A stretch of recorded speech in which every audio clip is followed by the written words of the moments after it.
Sometimes I don't know about you, Ariel. I don't know if I can trust you. The same could be said for my experiences with you, Albert. When one is in our station, trust is a luxury we must take for granted, as well as be leery of. We must trust everyone, yet we can trust nobody. Even so, Ariel, we work together enough that we should be able to communicate with one another, openly, honestly, above board. We shouldn't have to wonder what the other has hidden up their sleeves. Not all the time, not as things have been lately. All things being equal, we would be virtually transparent. However, things are not equal. What is that old Earth saying? The end justifies the means. What end are you talking toward, Ariel? What end justifies making out like this overseer and his runt sidekick were a big deal, when you had both of them under your thumb the entire time? Why did you lie to me on his account? You interact with the Chosen. You must have plausible deniability. What you tell him, you must believe to be true. Even if it isn't? Especially if it isn't. The central time point has been reached. The moment we've prepared for our entire lives is upon us. We've studied, worked, sacrificed ourselves through the fits of fate for our destinies. When we finally reach that which we've worked for, you go ahead and change the plan on me. I don't know if I can trust you, Ariel. I don't know about us. The plan has not changed, Albert. I simply did not tell you all of it. All is as it should be. Past, present, and future have all converged over Waterford, just as we knew it would. The ever-present now has become meaningless, as all time exists at one point. The one in that point, he will be here shortly to claim his destiny. It will take both our powers to see that he has the stamina of character to deny himself what he wants and accept what has been chosen for him. Now is not the time for hurt feelings. We must work together if we're to save all of creation from the upcoming tribulation. I've come this far with you, Ariel. I've sacrificed everything to be here and protect the integrity of time. I will not desert you, but I must know why, Ariel. I must know what this overseer has to do with Captain Orville MT. What purpose does this nobody have to do with one so integral to the state of all creation? You know the choice Orville must shortly make. He will choose either selfishness or selflessness. It is his ultimate destiny that he will confront. Based on that choice, everything afterward depends. Yes, we've been over this part of the plan many times. Captain Orville MT must endure, if only to satisfy the need of time itself. But what of this overseer? What of Jason? If the universe falls, so does MT's plans for it.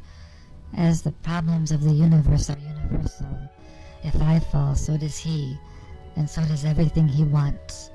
He knows this as well as you, as well as I. In order to maintain the integrity of time, there must be a threat to me, one significant enough to cause Captain Orville MT to decide in our favor. So, you prop up this little tin god, make out like he's a real threat, so you can eventually get Orville on your side. You know that as soon as this so-called threat is over, he'll bail on you, right? Take the cloak and run off to who knows where. Let me worry about details, Albert. You will have enough to tend to of your own interest. All right, so the Overseer and Jason are here now. They know they are powerless, because there are no lakes here. So what? You're just going to give him the power he needs to put on a good show?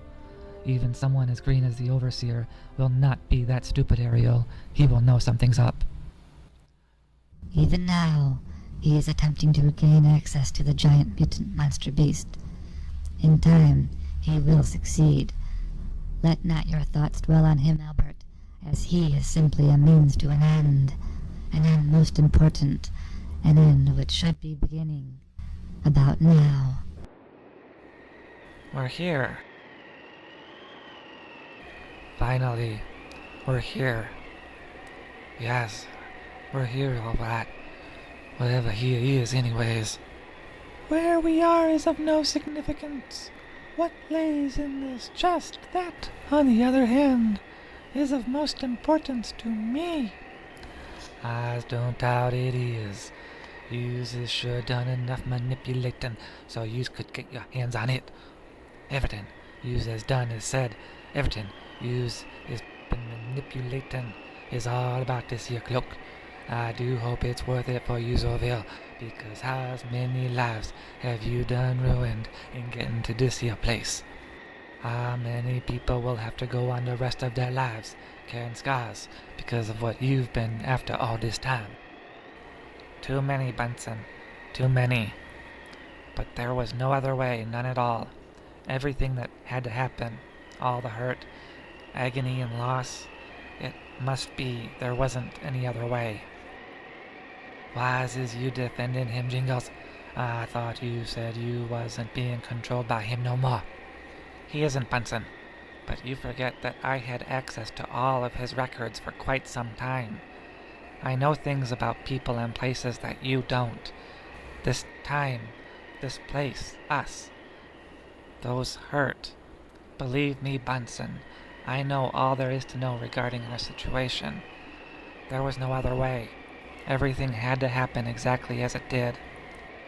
But why, Jingles? Why? Why did everyone have to think I was dead? Why did Sylvester have to get tied up with Jason and his gang? Why does Ginny have to go out with Lazar? So, it's not really all those I've heard that this is about, is it? This is about you being jealous over your little girlfriend, stepping out with a guy even more ridiculous, stupid, and idiotic than yourself. I's not one to be selfish, as to think this is all about me. I can tolerate Jenny going out with someone else, if I have to. But all of this isn't about you, Orville. Unfortunately, it is, Bunson. This is all about him, completely. Okay, that does it, Jingles. I's getting sick and tired of hearing you skirt around the issues. If you's got something to say, just say it. Don't give me this attitude that you know so much and I's just some dumb bear that don't know a thing. Okay, so I'm not as smart as others. I may not get the best grades in school. I may not know all about time or fate or destiny. But that don't mean I'm stupid, Jingles, if I may be so bold. Would you care to enlighten me why this is all about, Orville? Would you, please? I'd very much like to hear this explanation. Very, very much. You won't need to hear it, Bunson. You'll be able to see it. What? How? Just wait a few minutes, and you'll understand. Jingles!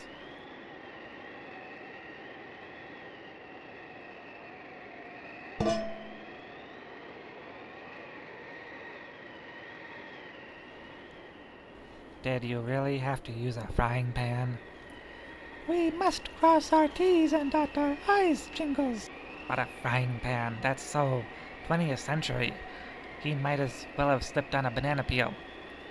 But that was not his fate, was it? I suppose not. He'll be around soon. We best get this thing opened. It's just... Just what? This whole thing started with Bunson opening a chest. Now it ends with us opening a chest. Endings are but new beginnings, as your unconscious cousin will soon discover. Yeah, he will. You know, I kind of envy him. He's about to embark on a grand journey, whereas I get to babysit. Hardly that, as your client is far older than a toddler. Forget I said anything. Let's get the cloak.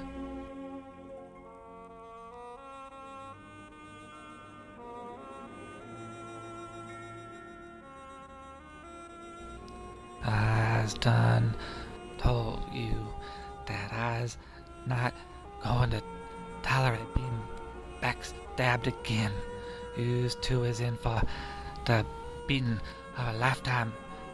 As soon as I can see which of the three of you's Jingles is the real one. Orville, what? The cloak? Yes, it is mine, as it was destined to be. Jingles, why? Why do you betray me? Why do you let him get the cloak? Ariel needs it. Now what happens to her? To me? To everyone? It is time for you to learn the answer to many questions, Bunson. Finally, it is time.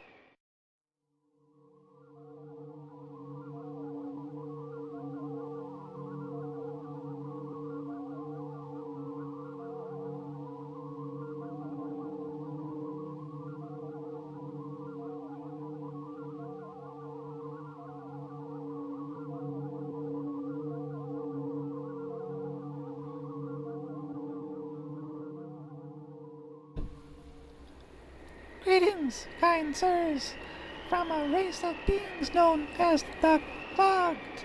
I am Sergeant MG, the first member of my species to leave our universe and explore beyond the sea, beyond the waters, beyond the see-through glass that has been our barrier for eons.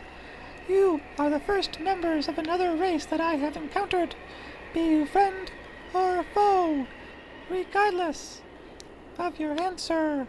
I am your friend, and shall ever be one who wishes you nothing but good fortune and a merry tomorrow. What? Wait, what just happened?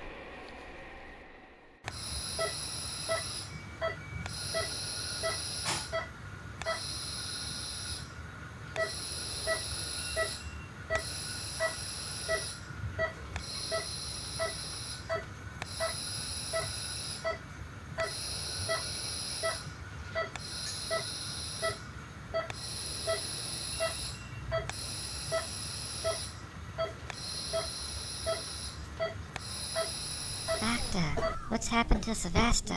What's wrong with him? Why did he pass out? What's happening in Sylvester right now? It's most unusual. You say he's been fine up until the minute he collapsed tonight? Yes, Doctor, perfectly fine. One minute he was brushing his teeth, the next he was on the floor unconscious. You said he's also been missing for a few weeks. Is that right? Yes, Doctor. He just found his way home tonight. During that time, was he getting his usual medication? I don't believe so, Doctor. We hadn't had much of a chance to talk before he collapsed. I didn't have time to find out much of anything that happened to him during his disappearance. But you are pretty sure he didn't receive his medication during that entire time? That's one thing he did tell me, Doctor. Most unusual. His blood is showing advanced replication of the HIV virus. Sylvester, from what I heard from his hometown doctor, was stage 2, and had been stable as such, with signs of showing progress towards stage 1. Yet now he's at stage 3, borderline 4. Even if he'd been off his medication the last few weeks, he shouldn't be showing such a decline in health. It's as if the HIV virus in his blood went into some kind of super replication, the kind of which I've never seen before. We're throwing everything we have at him right now, with the hopes that we can get the spread under control. But Ginny, it doesn't look good. What on earth could have happened to him the last few weeks? What could cause a normal, mostly healthy 5-year-old to go from stage 1 to nearly stage 4? Add in this fact too, Ginny. If he'd been in such a rapid decline these last few weeks, there would have been signs of the infection growing stronger.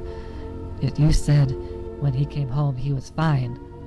He was, Doctor. Not a thing wrong with him. He didn't have any complaints of chronic diarrhea, and no coughing, hacking, or wheezing. No breathing problems, no lung issues? No, Doctor. When he walked through the front door, he was perfectly healthy.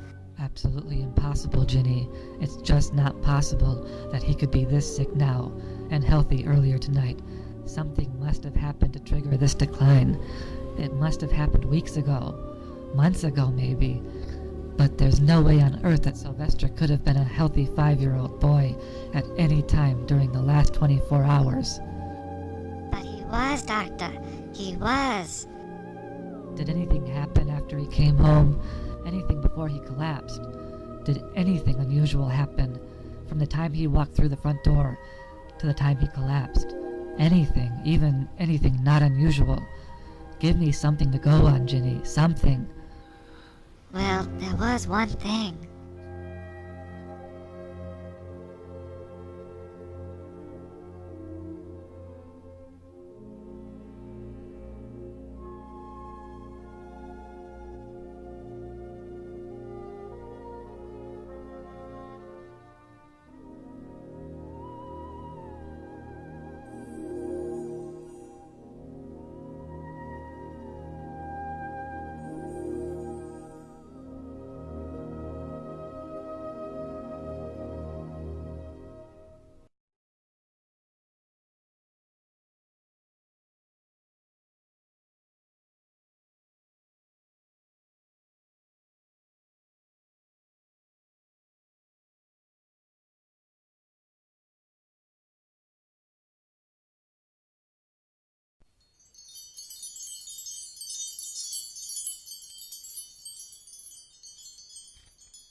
Bunson, it is time for you to make a choice. Albert, this just keeps getting weirder and weirder. First Orville hits me over the head with a frying pan. Then he puts on the Cloak of Hidden Beauty and vanishes. Then this other dude, Orville only younger, a sergeant, not a captain, emerges from nowhere and says he just left his universe for the first time. A choice, Albert. How about an explanation? Orville MT is a presence throughout time, Bunson. As Ariel has told you, he is powerful, he is dangerous, he is old. He's a lunatic as well. Indeed he is, but one with such an impact on the time stream. Regardless of his mental state, he is vital to the integrity of time itself. Nothing in his past must be changed. If it is, all in the present and in the future will be changed as well. What you see here is a much younger version of Captain MT, as you've come to know him, at an age where he is youthful, hopeful, bright, and optimistic, not powerful, not deranged. He's just another guy out exploring creation. You're telling me this isn't the Orville I know? Nor does he know you. Yet. He must not know you for a very long time. Why, Albert? Because that's how it originally played out in time itself. Orville first came to you in your time frame 2 years ago, but for him, thousands of years will pass before this version will have that first meeting, meaning he cannot know of your existence now. If he did, all of time would be forever changed, thus your choice. What choice? How does this affect me? Your girlfriend, Ginny, will either go on to live a long life with Lazar as her romantic interest, or she will never exist at all. Ginny? Lazar, then what Jason told me was true. Lazar. Ginny. Yes, Lazar. With Ginny. A future of happiness lay before them, if you will allow it. Ginny comes from the same place Orville came from. Yeah, that's where we first met. Based on your choice, Ginny, and along with her the rest of time, will either be saved as it was meant to be, or changed so that everyone, everywhere may lose their existence to a new reality. Which timeline prevails will depend on your choice, Bunson. How? Exactly. Allow Ginny to go on with her future as is, or change it and destroy her very existence at the chance of your own personal happiness. If you re-enter your life now, return to Waterford, tell everyone you are alive. This version of Orville will meet you far before he should learn of your existence and the effects of what that means to him. My bee machine. That I created him. Sorta.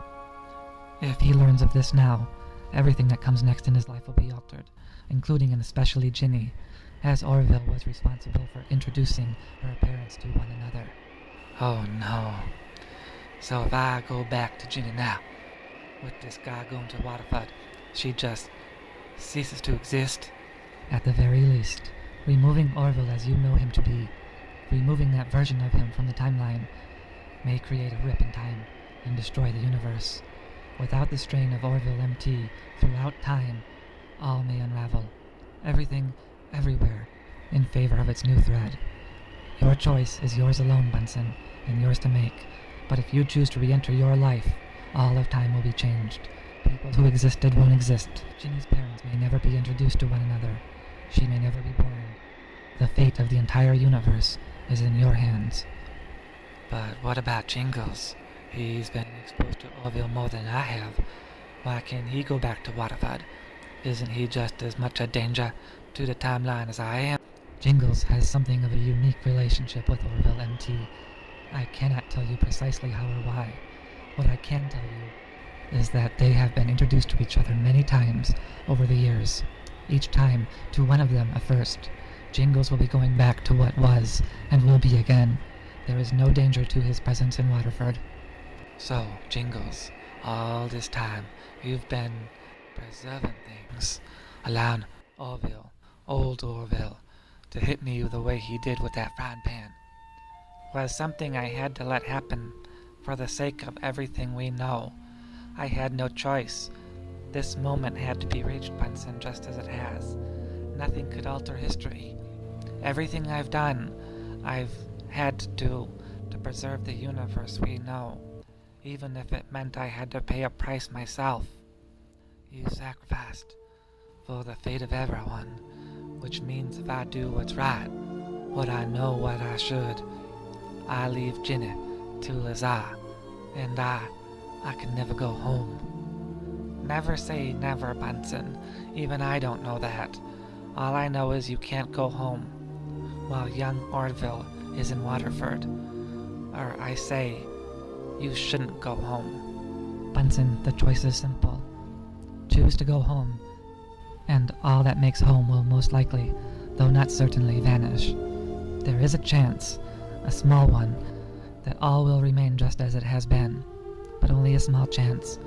Choose to go home, and you will risk everything that makes going home worthwhile.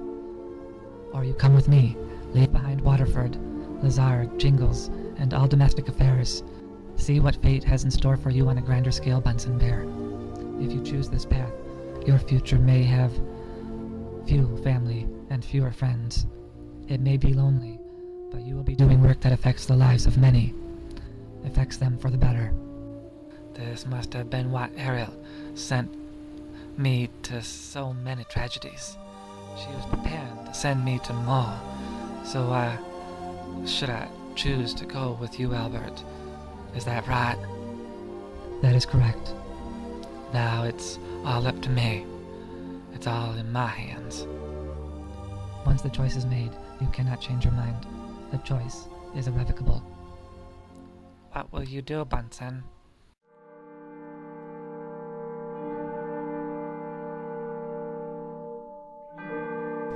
Take us to Ariel's castle. Countdown for blast off. X minus 5, 4, 3, 2, X minus 1, fire.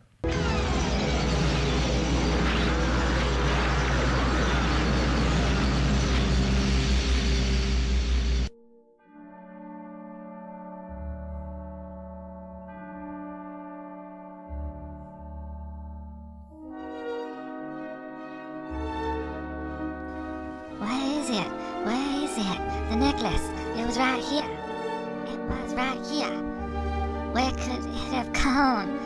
Miss Bear. Miss Bear. Are you home? Mr. Bear. Anyone? Is anyone here?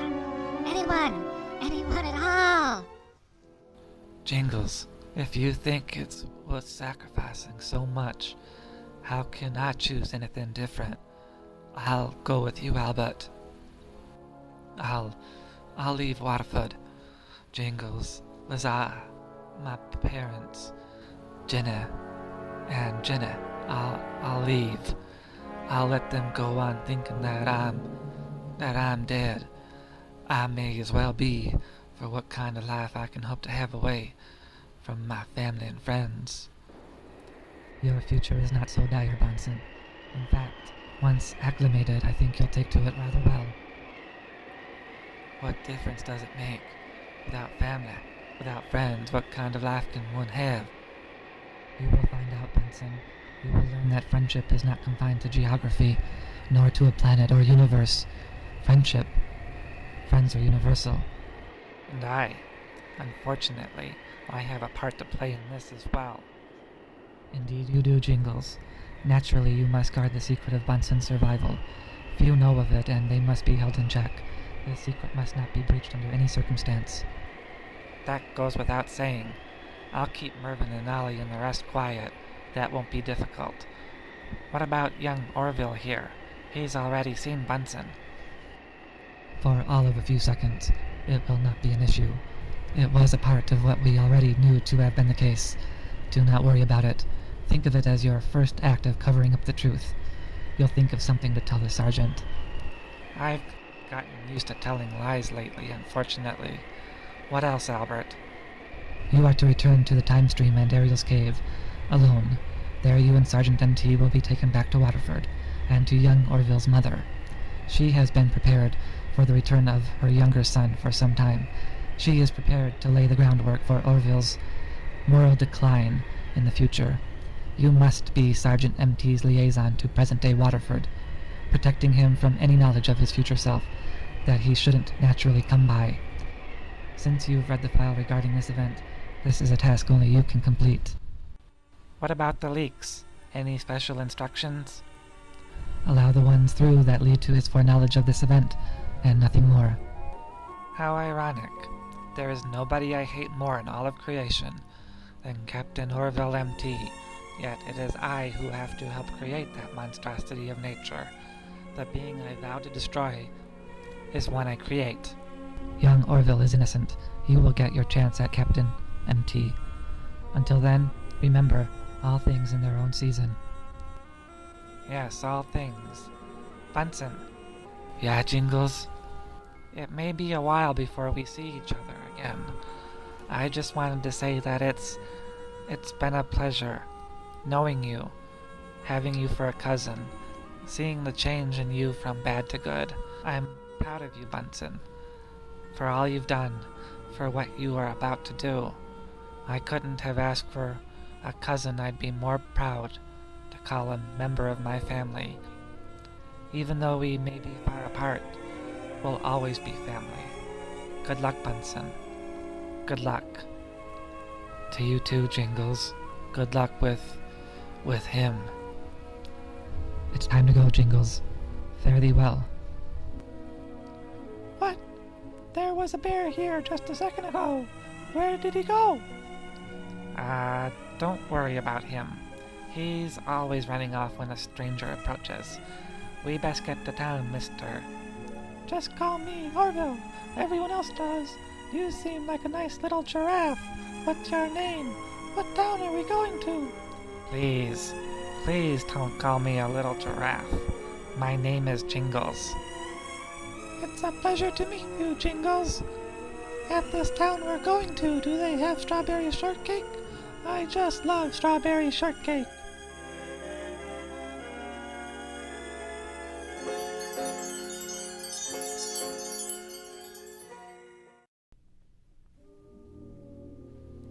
We best be moving along too, Bunson. We've much to do. Just wait a minute, Albert. Wait a minute. Before we move on, I'd like to see Ginny again, one last time. If you see her, what will you tell her? That you've come back from the dead, just to leave her again? Is that really fair to her, Bunson? If you do that, it will destroy any chance of a future she has with Lazar, or anyone else. I said see her, Albert, not talk to her. I just gotta be around her one more time before I leave Waterford, before I leave for good. Are you sure, Bunson? The temptation to interact with her will be strong. Are you strong enough to overcome it? With what's at stake, if I'm not, I'll be strong enough. I'll be strong enough. I'll be strong enough.